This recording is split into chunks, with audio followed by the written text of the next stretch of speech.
family in the DC area. I was the first one in my family to go to college. I saw the financial hardships that my parents had to go through and the hard work that they put in to send me off to college. When I was 19 years old, I was a sophomore, 9/11 happened. And for me, growing up, my family was very focused, instilled the values of service to my community, to my country, Eagle Scout, altar server. So immediately I had the call to service and I put college on hold and I enlisted in the United States Marine Corps. Came back to the area and I was able to reestablish myself back into Virginia around 2008, start a family, and move out to Fairfax County. Most of my professional career has actually been in federal service, both in the uniform side, but also on the civilian federal side, particularly focused on public policy and national security policy. And so as we find ourselves now with the family, I have a daughter who's 17. She's a senior in high school. I have a 9-year-old son who's in 4th grade.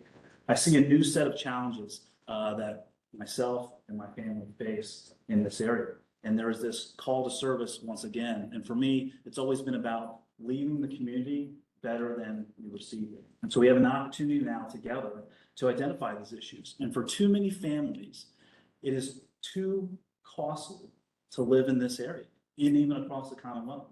We see that because Fairfax continues to have an out-migration since 2009. That means more people are leaving our community than are coming in here. They're going to places like Gainesville, Richmond, other places throughout the state. And more importantly, some are choosing to actually leave the state. They're going to places like North Carolina, Tennessee, Florida, places that have very different tax structures and revenue structures. And so one of the things that I would want to focus on is reducing the cost of living, reduce the overall tax burden on families. It starts with eliminating the car tax for everyone once and for all. This is a burdensome and costly tax for so many families. Right now, we have a $5.1 billion surplus in the general fund here in the Commonwealth. I firmly believe that much of that money should have stayed in our pockets. We can do both. We can walk and chew gum. We can reduce the cost of living while investing strategically in areas, law enforcement, infrastructure, schools. Talking about schools, that is a major issue right now. We talked about the lower performance and the standards that we see. Every single child deserves a quality education and the opportunity to reach their full potential, where they are valued and prepared to enter the 21st century workforce.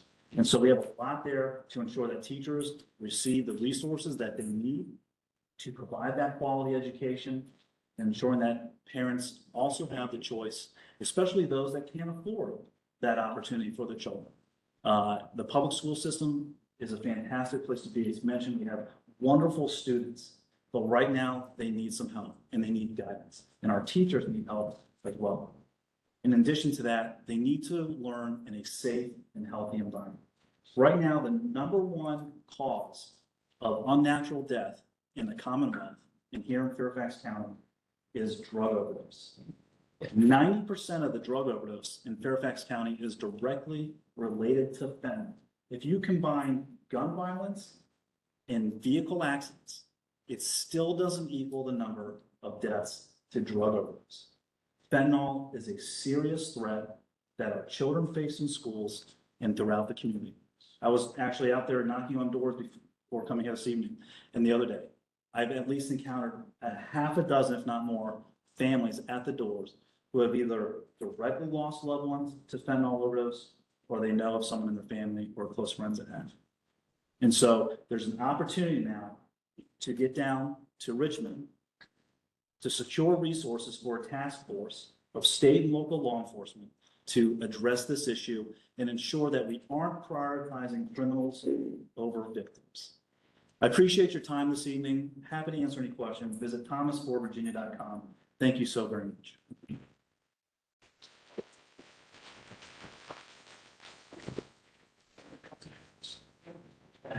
All right, now we're going to try another video, so hold on one second.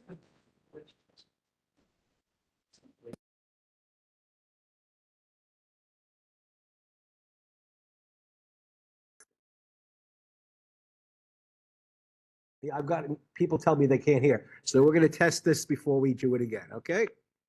So here's Irene. Open file. Yeah, I did. So now I'm going to pick Dan.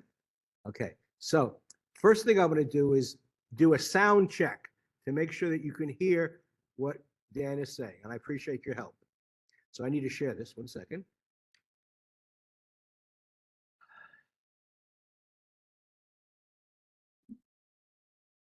So share, QuickTime Player, screen, share. Okay. Now volume's up. He's there. Now let's check to see if the volume is working.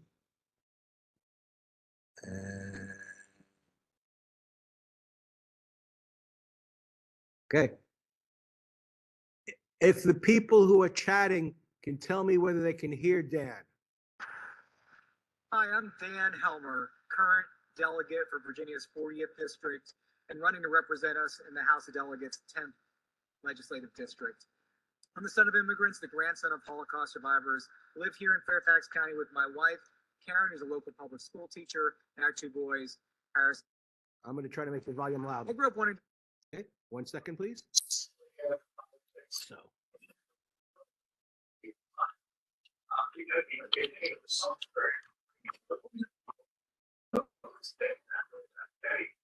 I'm sorry, sir. If you don't want to be here, you may leave. This is the way we operate. Our rules. If you do not wish to be here, you can leave right now. Excuse me, sir. One more time. The Sully District Council has established rules. If you do not wish to participate for those rules, I encourage you to leave. We are running this. You're our guests. If you do not wish to be our guest, you may leave. All right? That is the rule of the game. You're here. It's our guest. We thank you for coming. If you do not wish to do that, you may leave. Thank you. Okay?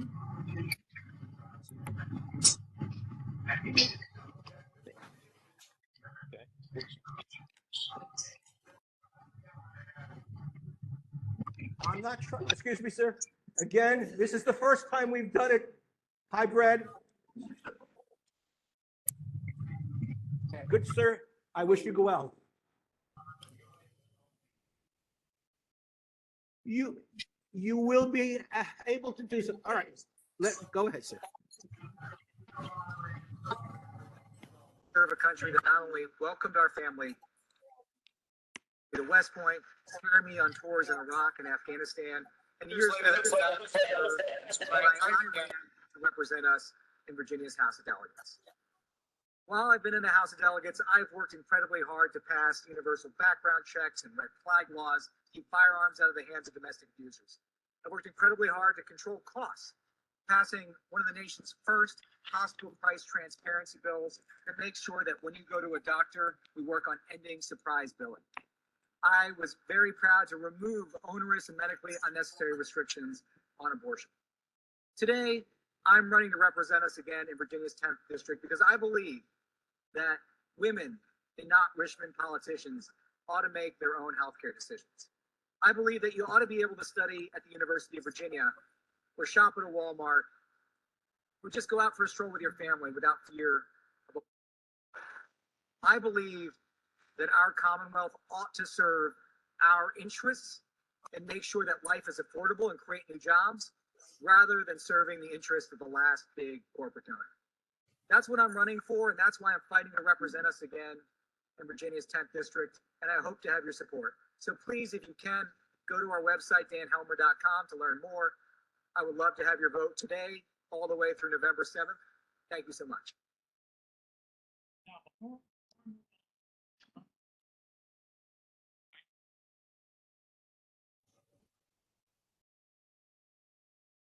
Okay.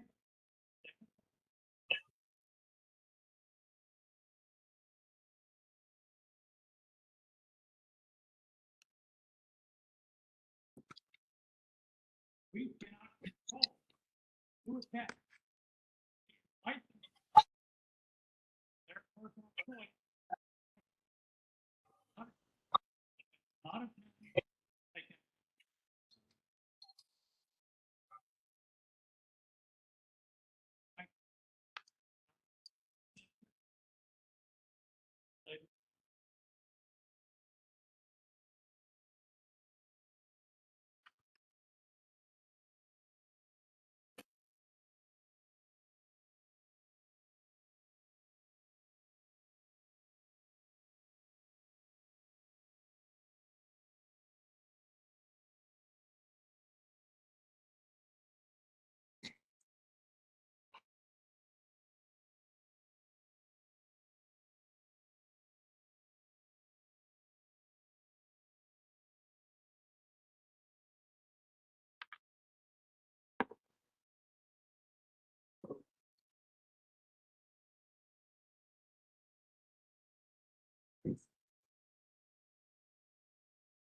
Consumer Protection Commission that I've carried for a number of years.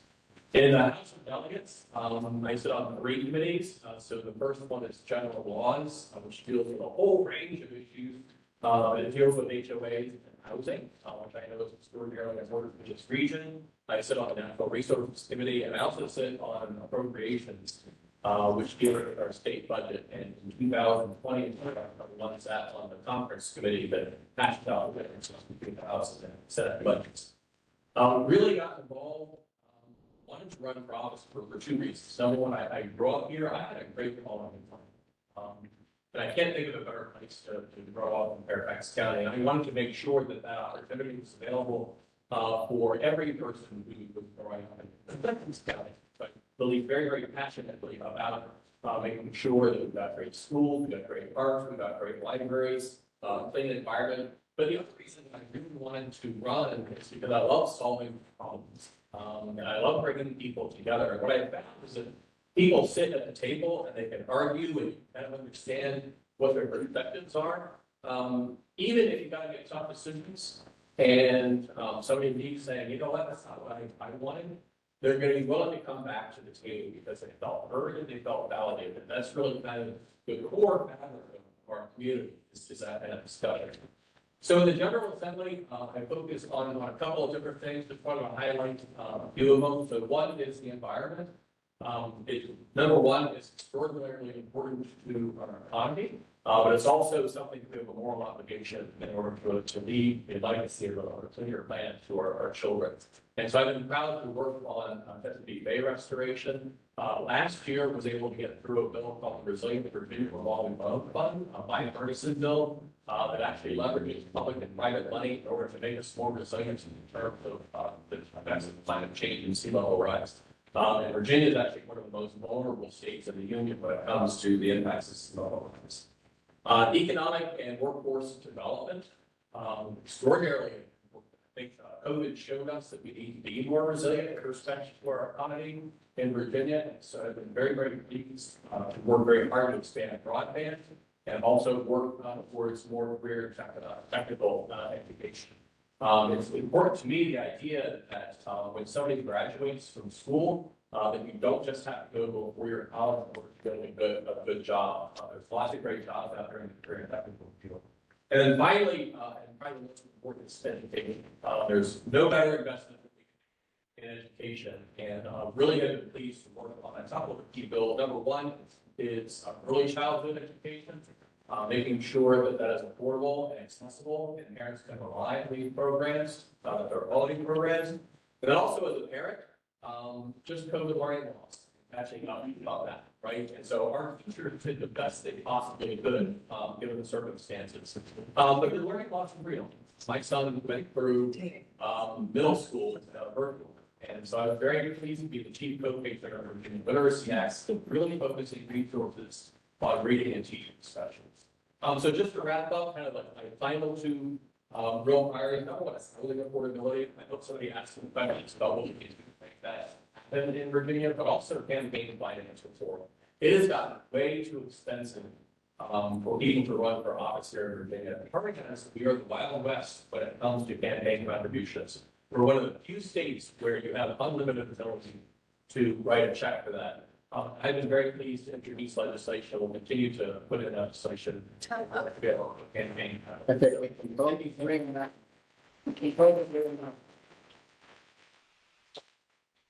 you. So we're both, if you really don't show up, I apologize. I thank you for my diet. One thing. Amara Moe, a volunteer, will speak on her, on that. A volunteer here. Going once. Going twice. I thought somebody said they were here to speak for Amara. Well, he was just going once, going twice. No, I'm asking, I thought somebody said they were here. Obviously, they're not. Okay, then, if that's the case, thank you. All right, well, then we'll now go on to the candidate here for Sully Supervisor. Well, no, we have, Some more coming up? we have Senate, House District 7 just appeared. All right. So we'll go back to that. I think, Karen, that's you. Yeah. Karen Keys Kamara. Okay. So, I apologize, I have more than one event tonight, but it's a pleasure to be here. I will just take some time to introduce myself and answer some questions. My name is Karen Samara. I am running House District 7. I am currently serving as an at-large school board member. And I have been on the board since 2017. I entered this race because I am concerned about our community. I have knocked on a lot of doors and listened to a lot of folks. And primarily there is a theme that they are concerned, our neighbors are concerned about our democracy.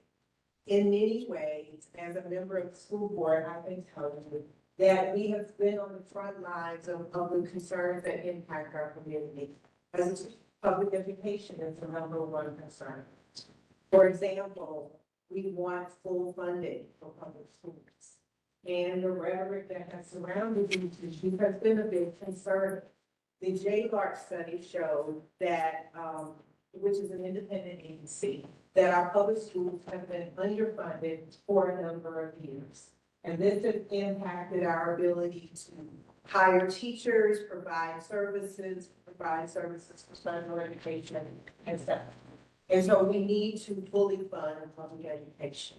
We also need to protect women's rights. Women need to be able to decide what to do with their own bodies, and healthcare should be available to people, and that decision should be between a woman and her doctors. I also have concerns about environment, and as I have talked to my neighbors, they are concerned about having clean air and clean energy. And so I am concerned that this current administration has been withdrawing from those efforts. And finally, I have to talk about violence. As a school board member who has raised 3 young men in the community, our young people are very concerned. They have to go to school, they have to go through drills, they have to figure out how to hide, they have to figure out how to stay in the bathroom if someone is entering, and we have to prepare our students for that. So I think that we can't put that burden on our kids. We have to talk about reasonable gun reform. Nobody wants to cut out somebody's ability to have a gun, but we have to protect. I am about protecting and taking care of our neighbors. I'm here to serve on District 7, and I welcome any questions that you have. Thank you.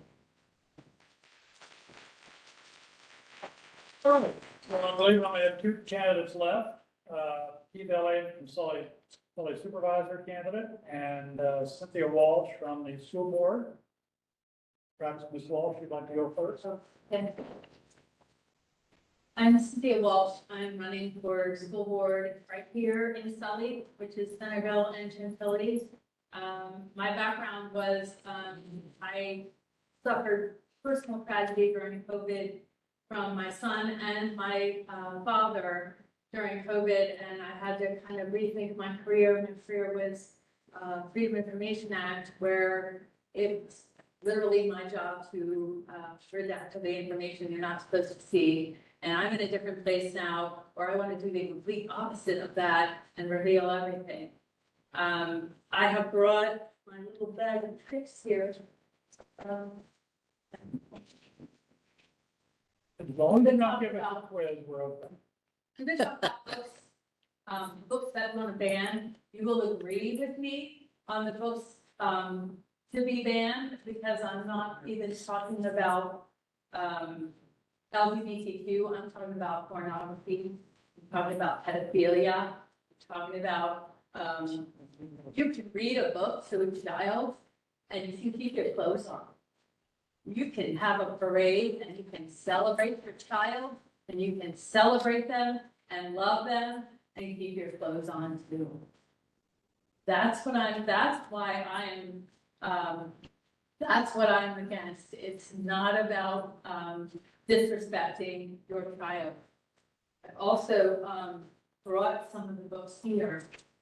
This book, Assassination Classroom. Now, if we're even talking about gun control, this book is about how to kill your teacher. Oh my God. don't worry, the teacher's an alien, but still, all the different ways you can kill your teacher. Now, this book is weird because it's in Japanese, so it's backwards, but, I think that if you're gonna be talking about gun control, you're all smiling, that you probably don't want this book either. I wrote a book myself. Breaking the Autism Code was before COVID. Instead of trying to ban my book, they tried to resell it for $800. So it's not gonna buy it for $800, but that's another way to send books. This book, by the way, written before COVID, was about, Breaking the Autism Code was about autism and simple ways that are in the school. The school likes to use a lot of acronyms and so on. And this book explains all the acronyms and how to survive an IEP, an individual education plan, and gives parents some practical tips. So there's no reason to be banning this book. The other books that I have were these two. The reason for this one that I would want to protest against, again, is not about gender at all. It's about puberty. And when she goes through a pelvic exam, the picture is her being stabbed. If she said that. Oh, yeah. The going through menstruation in this book, it looks like a bloodbath. So there are other reasons that you can protest this book that has nothing to do with LGBTQ. A really good way to tell about whether you would want to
like school.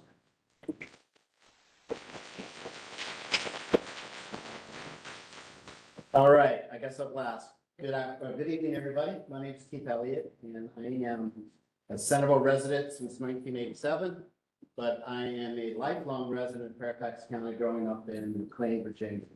And I am here as a concerned citizen, not as a politician. By far, I am the least politician because I'm going to butcher my notes. I'm not going to have any idea what I'm saying. But my point is, the county's going in the wrong direction. And I've got a simple quote for you guys from Albert Einstein of all people. Albert Einstein says, "No problem can be solved by the same level of consciousness that created it." You got problems here. We need change. The consciousness that's on our current board of supervisors needs to go, except for Pat Harriet. We need change. We need to change the direction. I have a vision based on taxes, vision on police, vision on schools, land use issues that are very big right here in Centerville. And then also we need some transparency, we need some accountability. So let me go into my vision. So first of all, the taxes. Our taxes are so burdensome, as James Thomas mentioned. People are migrating out of here. If they're migrating out of here, we're losing our tax base. There's a website online, it's called Cardinal News. Look at it. There's another website, it's called How Money Walks. Look at it. Points are there. You guys can easily determine that what this gentleman said and what I'm saying is absolutely true and correct. And it's evident that the Board of Supervisors has a spending problem. Why? Because they just keep raising our assessments, because the assessment, the value goes up. But guess what? So they can go out and spend more money. And that needs to change. And so we get taxed on real estate, we get taxed on cars, we get business, everything's taxed, right? And guess what? In 2016, they tried to raise a tax on meals. If you remember it, the county could only do it by referendum. That referendum didn't pass 60% to 40%. Did not pass. But guess what the state legislature did in 2020? They changed it to where the county can now all of a sudden change their tax on the meals up to 10%. So guess what? They couldn't do it this year because it's an election year. Guess what they're going to do next year? You're going to get taxed on your meals again. County is going to do it. Trust me on it. Ask Kathy Smith to see if she stands for it or not. Now, the Board of Supervisors raises their pay 30%. I've never gotten an increase of 30%. And they raised it faster than inflation and everything else of anybody else that's ever gotten. Right? That needs to change. That's too much money that's going out right now in the middle of inflation when people have less money in their pocket. The Board of Supervisors also approved $2 million, a little bit over $2 million. They're going to give out $750 a month to 180 people for just to give it to them, right? They're not making it qualified to where they have to get an education. You know, we talk about one Fairfax, we talk about education, we talk about all these different things. How about we give them the $750, but tell them, hey, you know what? Go get it. Go to a technical school and get a degree. Go get some education and help yourself out versus just saying, hey, $750, go spend it anywhere you like. That's what they're doing, and that's the way our county is. One thing I'm going to propose to the Board of Supervisors is we get an auditor. We get an auditor in there, we do a line item inspection of every single item in our budget, right? They've never proposed it on the board. Why? Because they want to spend the money. I want to get an auditor, review each and every line item, expense out the ones that are non-essential, and only keep the ones that are essential that's helping our county. And that's one thing I'm going to try to do when I get out. You're going to elect. Now let's talk about the police. You know, the police department's undermanned, right? They're overworked, highly stressed, and they're not supported. That's wrong. If we don't have a strong police department, we're not going to have a strong community, and we're not going to have a lot of people that want to migrate back into the straight county. Okay, schools, same thing. Schools are trending down. It's been mentioned, right? But the scores are trending down, but our the amount of money that we're paying per pupil is rising. Tell me about it. I don't understand. For spending more money per pupil, why are we doing that? And our schools are down. Something's wrong. Something's missing. You can't have the same level of consciousness to fix the problems that occurred.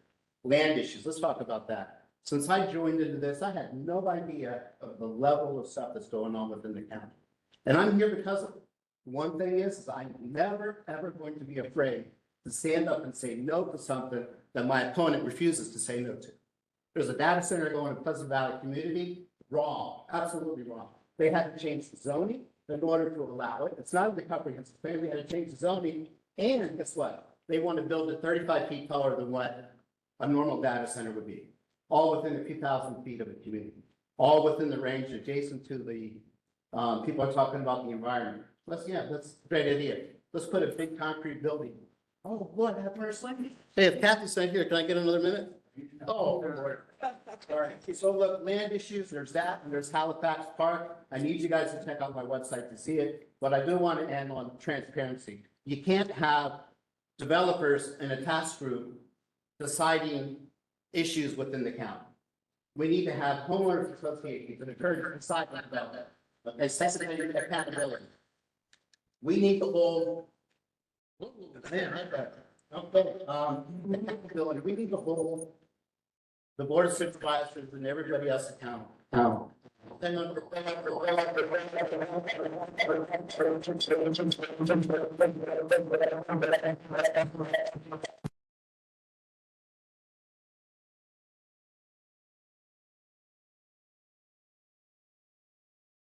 That's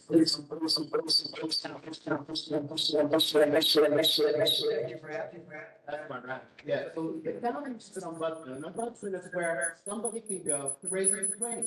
There's nowhere that they can go. They're gonna go to the board of supervisors themselves. The police department has, internal affairs where they investigate the police. Why can't we have an ombudsman where people can go to raise a complaint? One last statement I want to make. Okay. All right, one last thing. Sorry. I want to say thank you. I want to say God bless you. And may God take control of this county. Okay, thanks. So I want to thank all the candidates who are here tonight. If you had questions, the moderators have picked them up, the League of Women Voters, folks. Are there any more that need to be collected so that we can ask questions? And while those are being collected, I would note that there were several questions posed to Mr. Salam, who's not here. We will provide those to his representatives and request that they give a formal written response back to us. To you. The other candidate.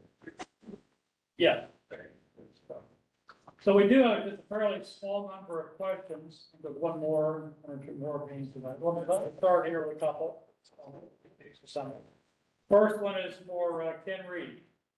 I quickly, am I timing this also? No. No. Oh, yeah. The response? If your command response is less than 3 minutes. Otherwise, we could spend a half hour, 3 minutes per response. Thank you.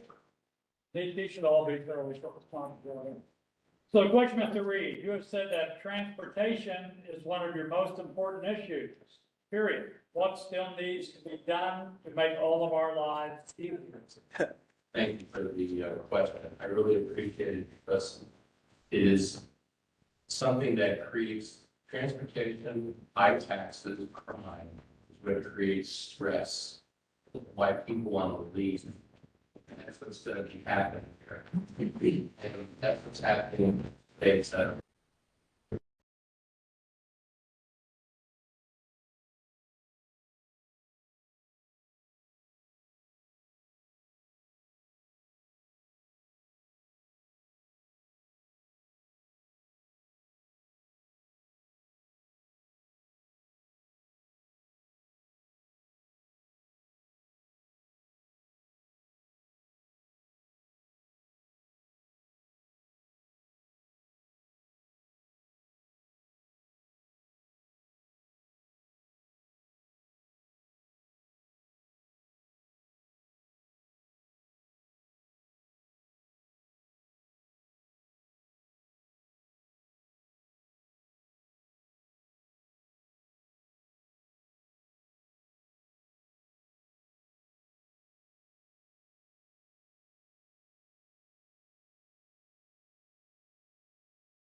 Okay, we're not having a debate here, remember? I'm trying to clarify the answer.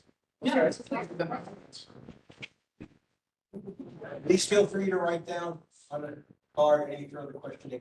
All right, we do have a couple of other questions here. Start the best way. We have one just for the Republican candidates, another one for all candidates, and a third for all state candidates. Let me go with the one that might be quicker for all the state candidates. Would you support a Homesteader Act for Virginia that allows senior residents to remain in Virginia with lower taxes?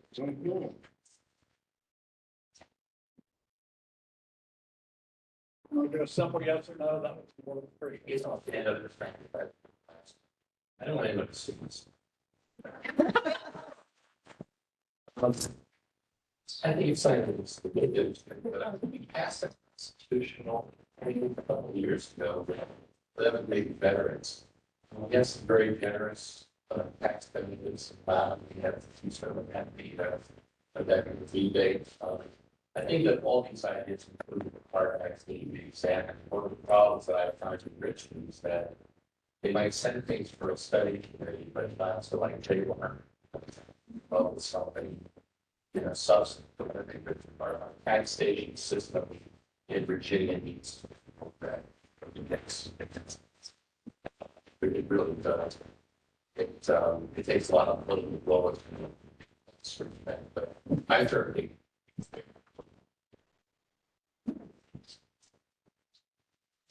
I can give it a little bit of a shot.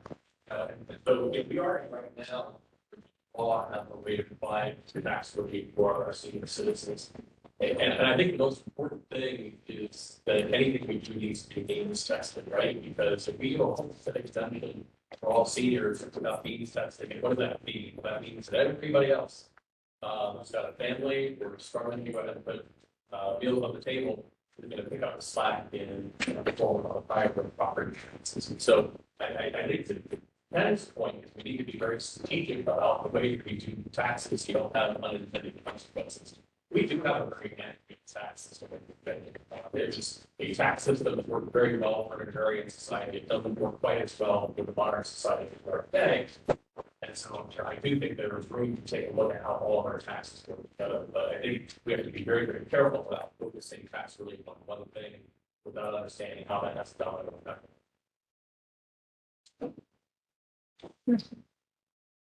And we have a couple other general questions that came out of the chat pod, and we one more maybe in preparation right now. This one is from the chat pod. We presented to the Republican candidates. Why do you want transgender athletes to compete on teams that align with their sex at birth, question mark, rather than their gender identity, question mark? Taking girls out of sports alone is isolating transgender girls. Does a person believe that much of an advantage on estrogen, testosterone blockers, and progesterones versus an athlete on testosterone? Is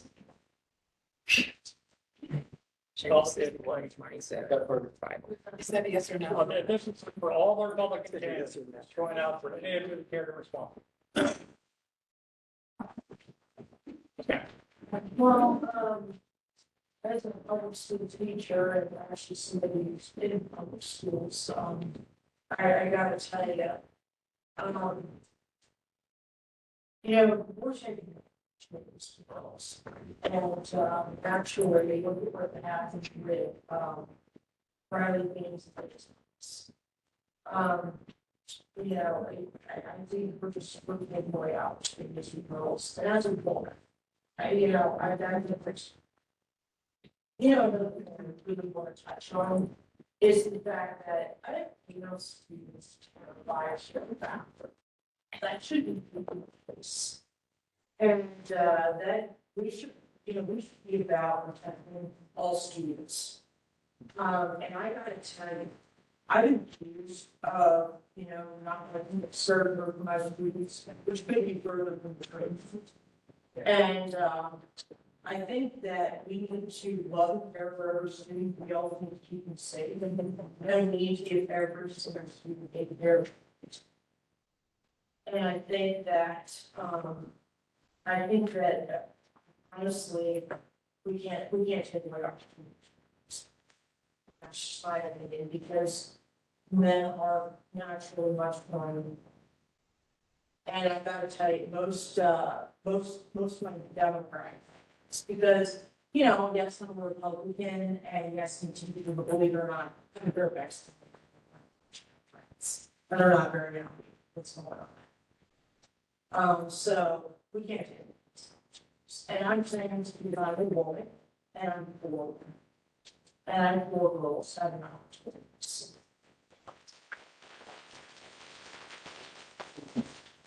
Anyone else? Okay. Yeah. One of the things that for girls, for anyone is we don't want people to lose scholarships. And some of these girls that are athletes are, can get athletic scholarships, and they might lose that with a boy competing against them, who the girl is 5 feet and the boy is 6 feet, and is definitely an advantage for the boy, even if he may or may not, even if he identifies as a girl, he may or may not be taking those hormones, and he may not be taking the puberty blockers, just can identify. So you can't just split it up the way the question was worded. It really depends on all of those other factors. But somebody who maybe didn't win as a boy and came in 257th place might win 3rd place as a girl. And that just is just not fair.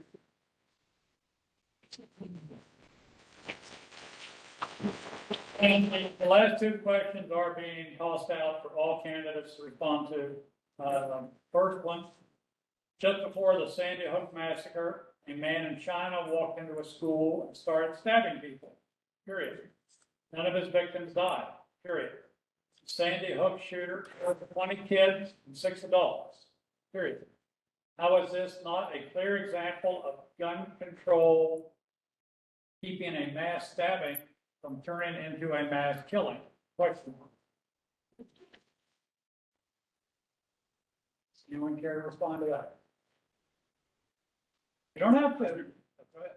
That's small. I'll respond to that from a communism point of view, because the mass killing, the gun control should be done to the government, who has way more means to carry out mass killing than the citizens would. And then we see that with the CCP in China, where they mass killing the Uyghurs, the Falun Gongs, so the point is the citizen needs to be armed so that we can prevent the far more mass killing done by the government than any citizen was.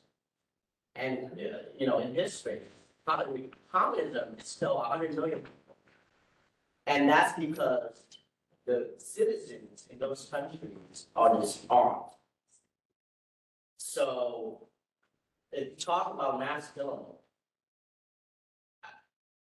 I would be for disarming the government against its own citizen, rather than disarming the citizen so that the government can kill at will.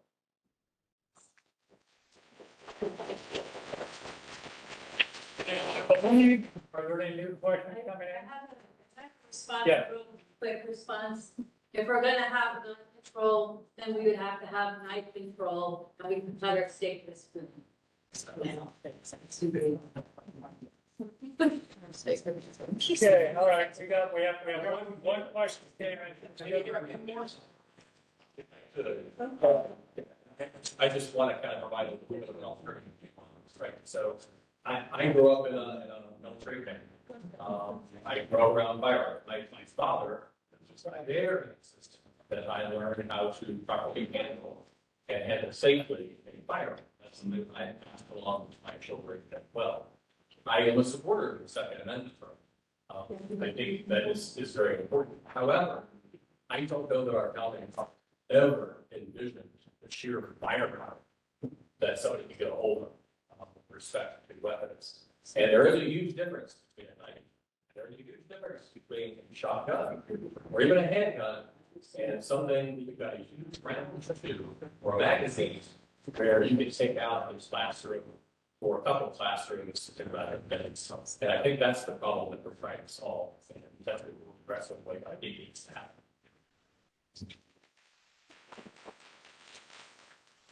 I do want to say, as the mother of a West Point graduate who was trained to handle sense in those types of weapons, I feel much better knowing that we have training for people that are going through the military to protect their communities and to protect their lives. But as a school board member who has talked to a lot of students and a lot of teachers who have to implement that process of training students, it is unfair to place the burden of having weapons of mass destruction in homes on those students. I don't know if anybody Makes me think, I think it's time. These guns that emit kill a number of students or people inside is not what we're using to go hunting. The right to hunt and protect yourself is one thing, but nobody has the right to conduct mass hunting. No one said this. No one said these shares. If I haven't responded to anything yet today, Go ahead. just let's not forget to put things in perspective a little bit, because this hits really close to home, and I can tell you why. Don't forget, September 11th, 2001, what Hofstadter's did, how it impacted to this country. We turned airplanes into weapons of mass destruction, right? This is your idea. I'm talking because we're all in this together. We're all trying for the same mission. Let's not forget to put that in perspective.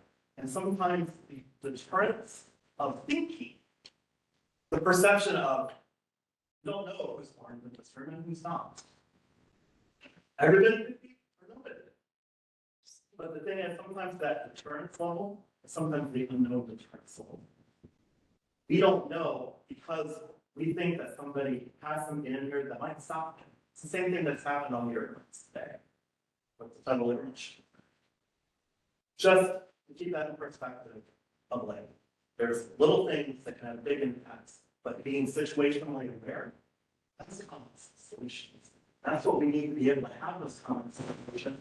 Yeah, we don't like doing a lot of things. We don't like having to understand and go through these situations, trainings, tornado drills, another earthquake drills in California. Same thing. We have to be ready for it. And that's just one. We should have to be ready. Walking on the class. Excuse me. Go see me. Well, there are two more questions. Ladies and gentlemen, we have two more questions. There's always an impact. We have to be ready for all situations. Sir, you have expressed your viewpoint. There are two We know more that questions. there's been 3 questions asked of different people here today. So everybody should have an opportunity to get a response. And another one is for general candidate. We have one more specific. Let everybody- Specific question. Ms. Keys Gamara, as a child advocate, at what point in a pregnancy should the unborn child get an advocate to live? Same question. I guess I'm hesitating because I'm trying to understand. I'm trying to understand the question. Someone in the audience believes that a pregnant woman's child should have an advocate. Is that? No, I'm asking you, do you think, at what point would you become a child advocate? Does the baby have to be born? Or babies, mothers can do whatever they want to babies pre-birth, at any time is what you said. I said. At any time you No, said. ma'am, that is not what I said. It's your choice. No, ma'am, that is not what I said. I said that medical questions belong between a woman and her doctor. And what about the baby? And when does the baby get the advocate? And that is my. All right, there you go. And there you go. Okay, enough. We don't want to have this as a debate. Period. I'm tired of standing here for the last 2 hours trying to moderate you people. It takes a lot to get me to lose my temper. I'm very close to losing my temper. No, we don't want that. Me too. You be quiet. Final question for all candidates. Question came up. Yes, the questioner gave an example of a person who's had to move to smaller places further from their work location, is now homeless after working here for 2 decades. Question for all of you. What are we going to do to help the working poor who put in more hours working than our elected officials? Who wants to respond to that one first? Really interesting, I guess, from the constituents to say that like some of this affordable housing that's being built in Tyson's Corner, where I live there. Well, I believe that we have a real problem with affordability here. But given the County Board of Supervisors, they are allowed to be converted, in case of life, a office building to a Saturday. So I think the trailer is only one in Spring Hill Road. So we need those options. But see, one of the other problems I'm not looking at is the gap between the very rich who can afford to live here, the very poor who are here to help everybody clean their houses and take care of their kids, and they can't afford it. You know, middle class, they're the ones who are leaving. So they're moving to Florida, South Carolina, places like that. Because, again, with one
That is where, until recently, the General Assembly really fallen out of the job. We have a great thing called Virginia Housing Trust Fund that is meant as a tool to leverage and release the energy from that private funding. It wasn't until under Democratic leadership, 2020 and 2021, we actually put some real money behind that. So we are fighting the curve, right? But we are fighting, and I will say again, housing is a bipartisan issue, but we need to make sure that we're putting more money in that housing trust fund so that we can leverage that private investment and make it possible for the private sector in order to be able to put in, preserve, and create.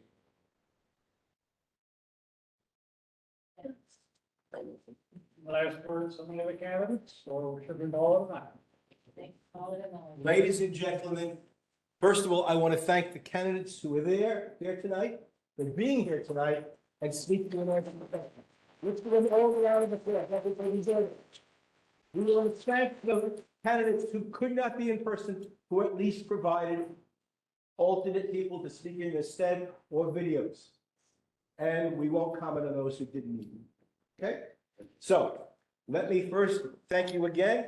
Let me ask that if you had staff taking videos, send me the links to the videos so I can use it to edit out what we have. Because sometimes your videos are better than mine, because you notice me running back and forth and back and forth. And so anything you can help us with, that'd be great. The second item I want to say is the Sully District Council thanks you for coming.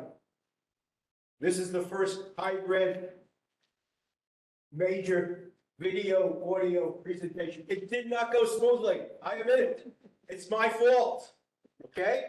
We actually need two people standing back there controlling the videos that we choose which feed goes into.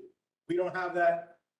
We're doing this, and we thank you for being with us. Those people who are at home, thank you for putting up with us. We're learning. We're not professional. I encourage your HOA, your community civic association, your condo board, join the Sully District Council or whatever district council, whatever district, whatever community live in.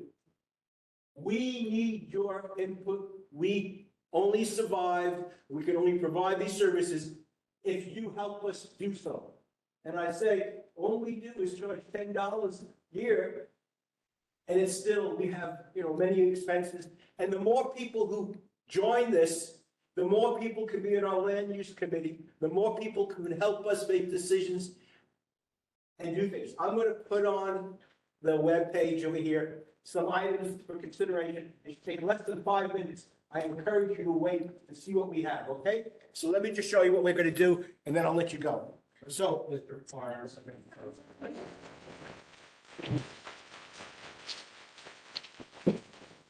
Thank you so much. Please sign in. Okay.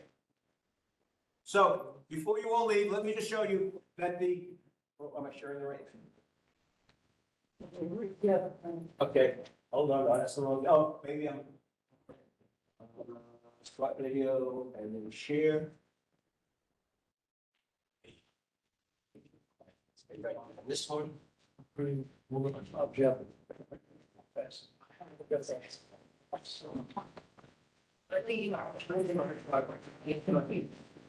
Okay, all right, let me just say, and I'll let you go. Next month, we're going to be discussing electric vehicle chargers in communities, because that's an up and coming thing. We had a land use case where we met last week and spoke before the planning commission. And although we spoke in the negative to the amendment, the planning commission referred it to the board of supervisors. We will speak again in the board of supervisors. The land use committee meets the third Monday of the month, right here. So if you have a land use matter, or if you'd like to join us in discussing land use matters in Sully and our neighboring districts, we encourage you to join us when we do this. Our Sully District Council membership meeting, which is what you're at tonight, occurs the fourth Wednesday of the month, except for November and December, when we move it back a week because they're a holiday. We have various topics of interest. We talk with transportation people, the police, the fire, transportation, the Parks Authority, school board, and other organizations. We encourage your participation. You can learn a lot, and we can learn a lot from your input into the programs. Thank you for coming tonight. We look forward to having you. And again, I wish you all the luck. Obviously, you all can't have my luck, but I wish you all my luck. Thank you. Thank you. Thank you. Thank you. Senator.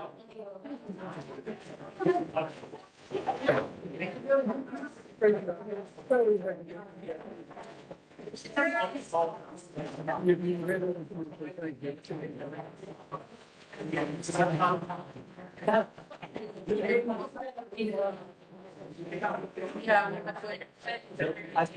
I don't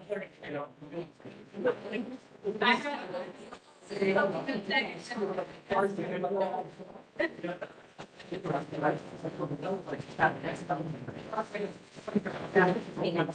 The questions first at all. So are you gonna see now? Thank you.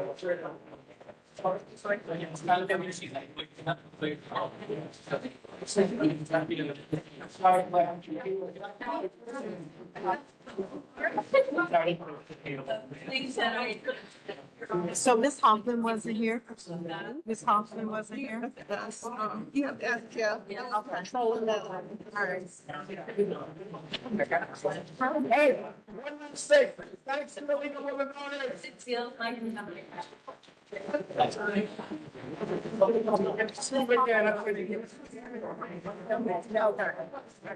see her name there, but I couldn't tell. Well, I'm sure.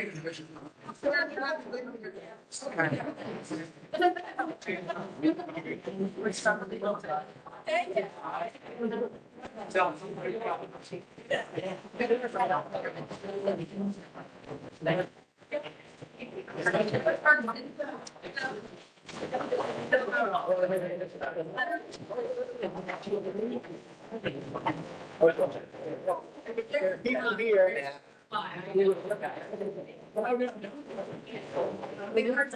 Yeah, you're right, you're right. All right, I'll take papers, right.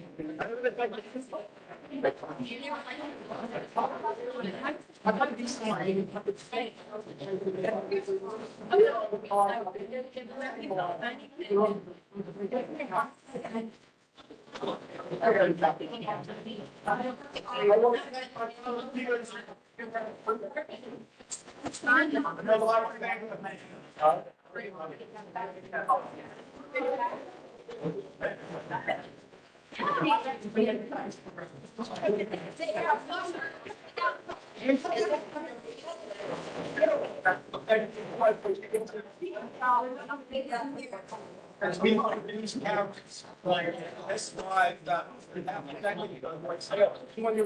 this is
and I'm like, where is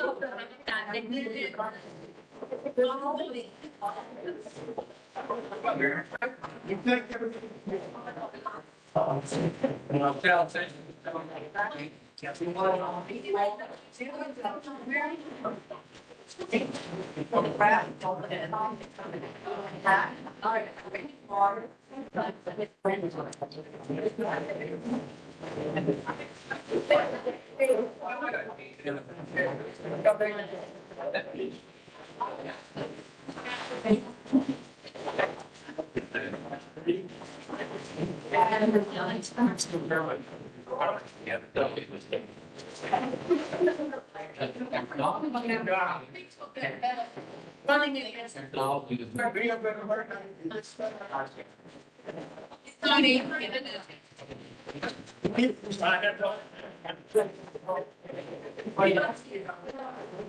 for talking. It's like a 5-hour friend. Thank you, Carol. Bye, Carol. I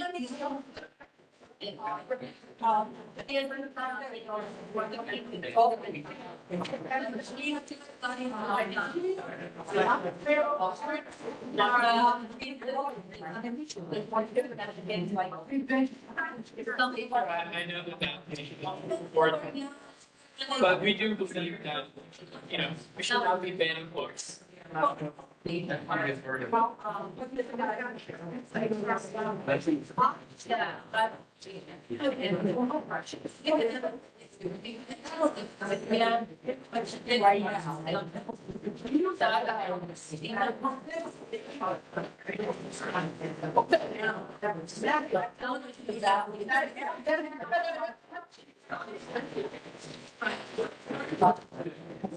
I do that.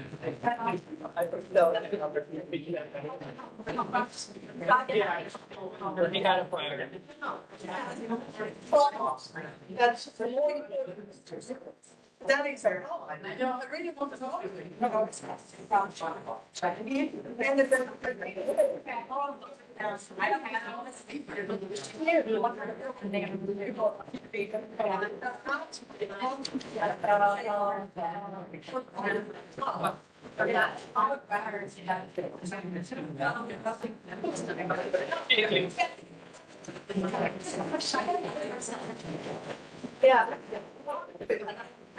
Right.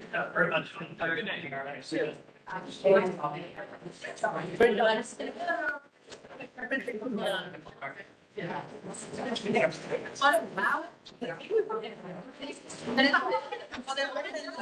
day.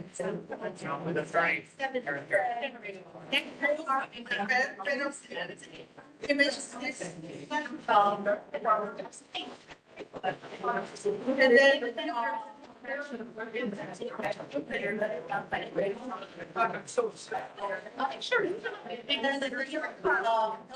sure.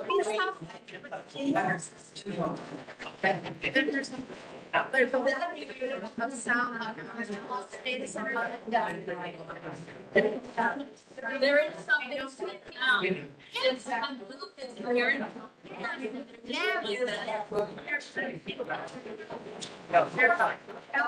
There's a spring around here. Yeah, I think,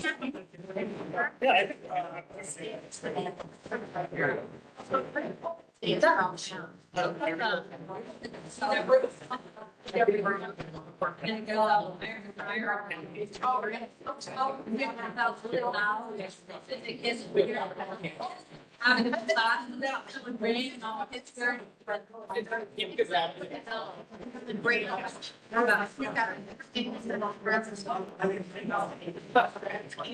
Get up there. I mean, it's not hurt me. But they do.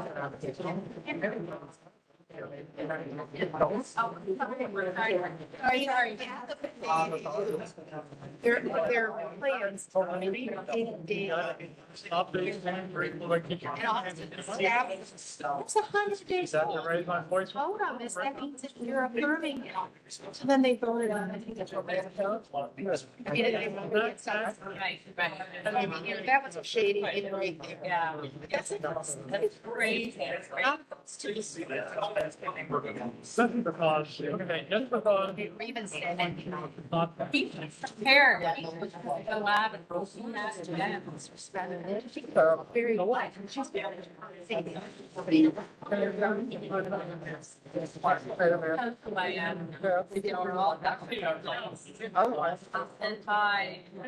Doesn't even have any literature. Sooner or later, I get that thing. To be honest, school board day. Thank you. Great. Thank you. Yeah.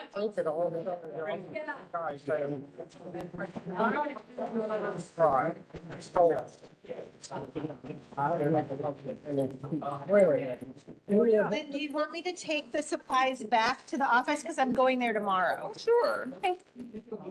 Don't be back over there until the session, until the fifth, rather. I've got stuff, I was gonna pick it up today, but then I was like, well, I don't have to get this stuff Oh, today. no. So tomorrow, for now, then I'll grab it. You did not leave it in section. If you had a possible takeover of this county. Yes.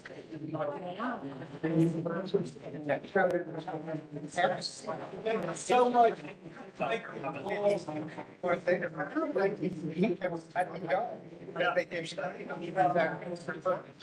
that have, that's holidays. And you know, so I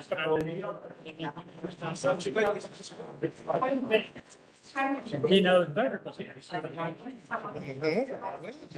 want to see those records. Yeah. The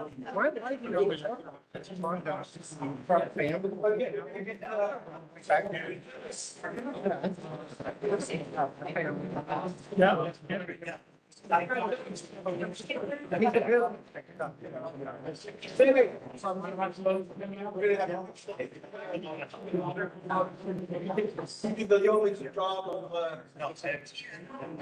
of, just basically.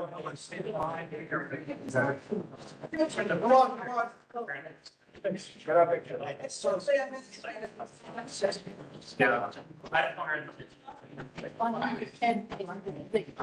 Yeah. Yeah, it's my phone. It's my.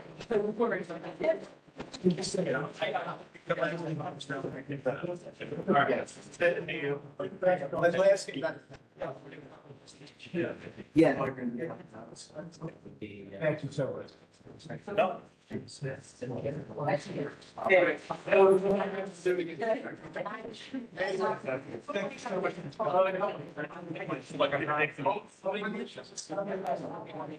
How embarrassing that there's now a show that here and there's totally a commercial now where some woman my age is like writing notes on her phone. You know, not like, yeah, good job. Never mind, absolutely. Thank you all for coming. Thanks. Yes,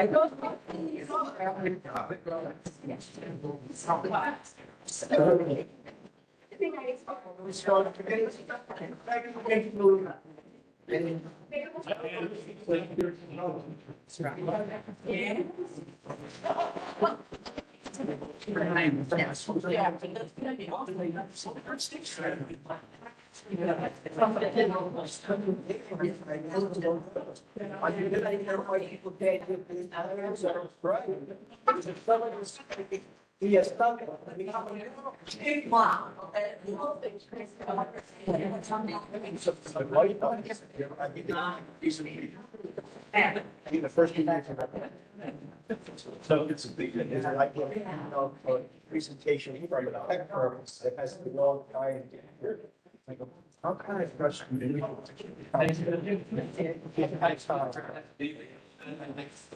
Oh, my gosh.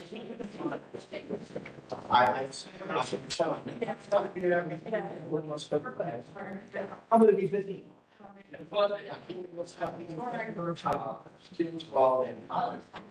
Yeah, no. So I stuff my promise. Yes. No more than. I think.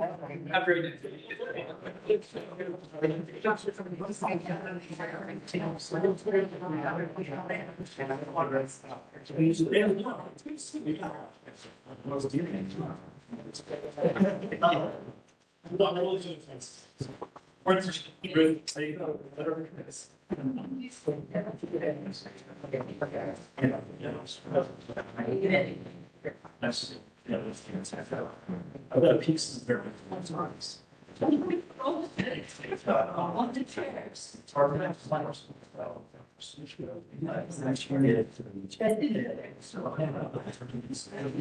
I'm gonna take your time. It's very long.